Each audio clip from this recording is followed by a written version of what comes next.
deep dive. We've got some really interesting material today, focusing on the SMA Spirit Mind Awareness teachings. We're jumping right into spiritual science and, well, managing your personal energy. Our goal here is pretty straightforward. We want to unpack what Hanshi Deena Naidu teaches about consciousness, how souls evolve, and importantly, how your own aura actually works. We're exploring this idea that your thoughts, your words, your actions, they aren't just, moral points. They're like energetic physics. They build or break your own protective shield. Yeah, and what's really compelling is where this comes from. Hanshi Deena Naidu, he's not just looking at this from one angle. He's a grandmaster of karate, a kihatsu master, a reiki master, and an SMA teacher. So he brings all that together. It creates this really coherent way of understanding and managing your personal energy. Makes sense. And the real benefit for you listening is getting past just theory. This gives you a practical map almost. Understanding it is presented as a kind of shortcut to feeling energetically better because it lays out the cosmic plan, the sort of rules of the game for your soul's journey. Okay, let's get into that cosmic foundation then. We have to start at the source.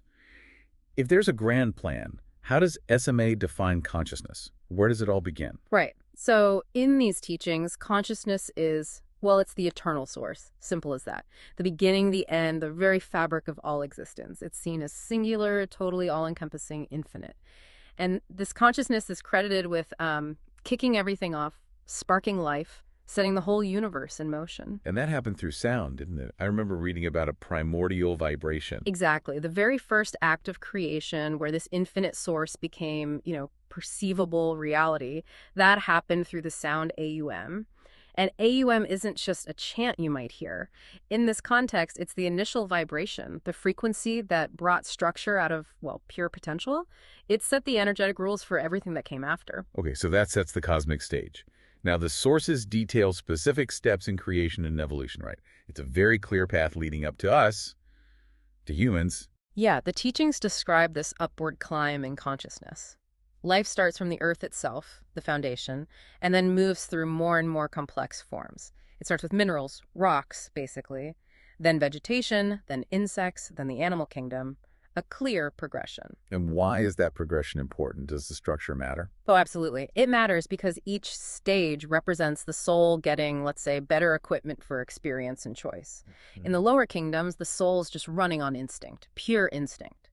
But when we get to the human level, that's when the soul gains the capacity for conscious choice. Oh, okay. The ability to pick thoughts and actions that either align with the plan, evolution, or deviate from it. And reaching the human stage means entering the reincarnation cycle to work on that conscious choice. How do the sources categorize the different stages for human souls? Right. So humans experiencing their very first life are called new souls. They're described as having these primal traits: lust, anger, greed, jealousy. Basic stuff. But it's not presented as them being bad. It's more like they haven't built up the internal energetic systems yet to handle complex emotions and desires effectively. They're still operating a lot like the animal kingdom they just came from, instinct-driven. Okay.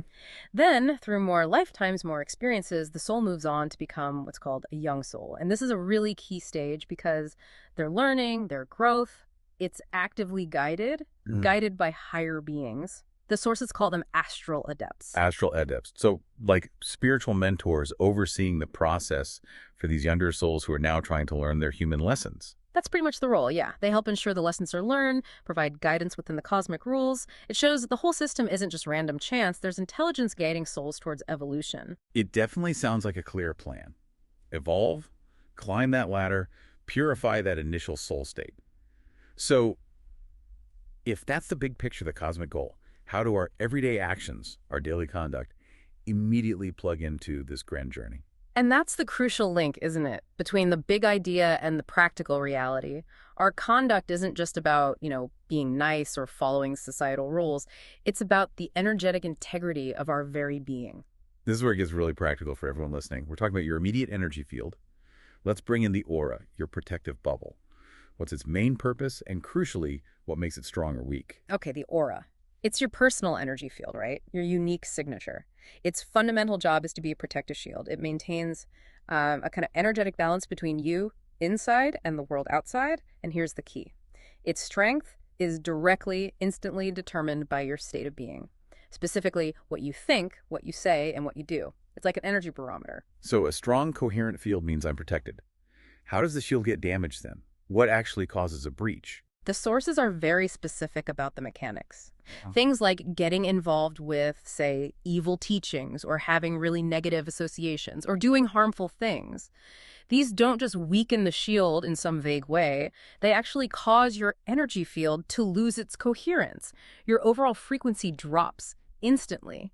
And this drop creates what the sources describe as temporary fissures, like energetic holes. Oh, okay. And that lower frequency, that lack of integrity, that's what makes you vulnerable. It's like sending out a signal. The result, you become open to negative energies, to lower vibration entities that are basically drawn to that low frequency state. They try to latch on, to feed off it. That really clarifies it. It's not just about feeling negative. It's about actively creating vulnerabilities in your energetic defense. It means every single thought is either reinforcing the fortress or potentially punching a hole in the wall. Exactly. It's about energetic self-sovereignty, and that takes constant conscious effort, mindfulness. All right, so let's flip that. What's the formula for strength? The sources give a very direct ethical code. Think good, do good, be good. How does that simple phrase translate into real energetic protection? Well, that three-part formula is basically the ultimate energy maintenance plan. Thinking good keeps your internal frequency high. Doing good sends out positive energy, which reinforces the outer edges of your field. Together, thinking and doing good create this powerful high vibration shield.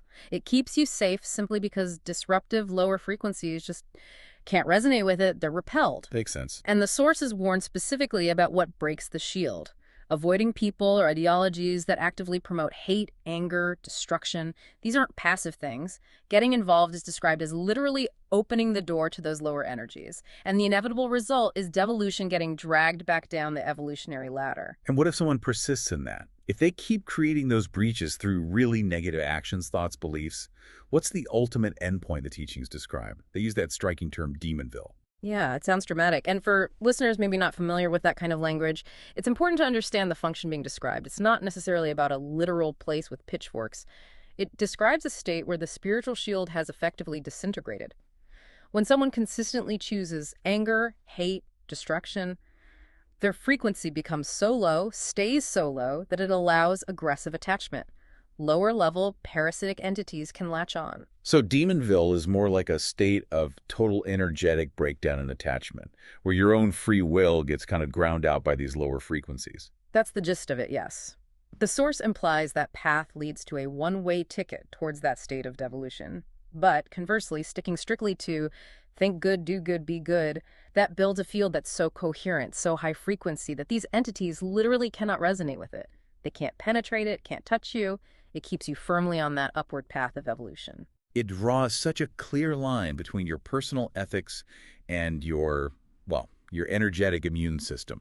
Keep your energy high, avoid the disruptive stuff, and be really careful about the company you keep because it has an immediate energetic effect. Exactly. It shifts ethics from just being a moral rule, to being an applied science, a science of survival and evolution, really. So, bringing it all together, what does this mean for the soul's big journey?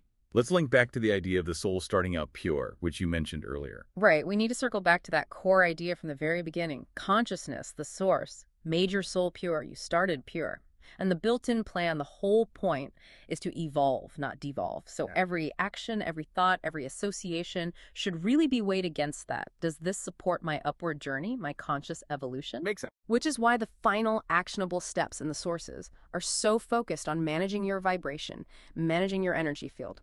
First, be mindful of your company. Who you hang around affects your frequency. Second, be mindful of your thoughts.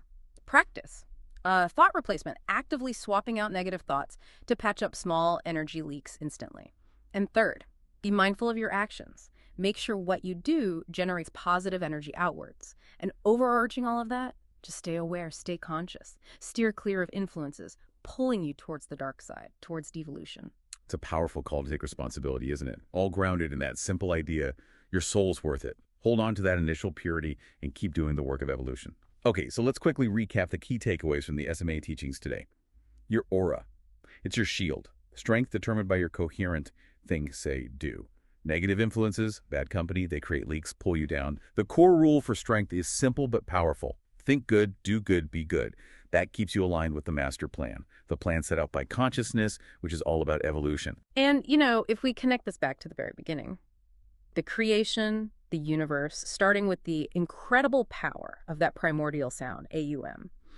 It really makes you wonder, doesn't it? It raises a deeper question, maybe, for people to think about. If that first sound had such immense creative power, what potential might lie in the focused, intentional use of positive sounds, positive spoken words, things like affirmations, maybe specific mantras? Could we use those consciously to actively build, strengthen, maybe even heal our own protective shield? That's a fascinating thought to leave everyone with the idea of our words, even our internal words, as actual building blocks for our energetic defense. Great stuff. Thank you for joining us on this deep dive into consciousness and energy. Keep it real, keep it positive, and keep on evolving.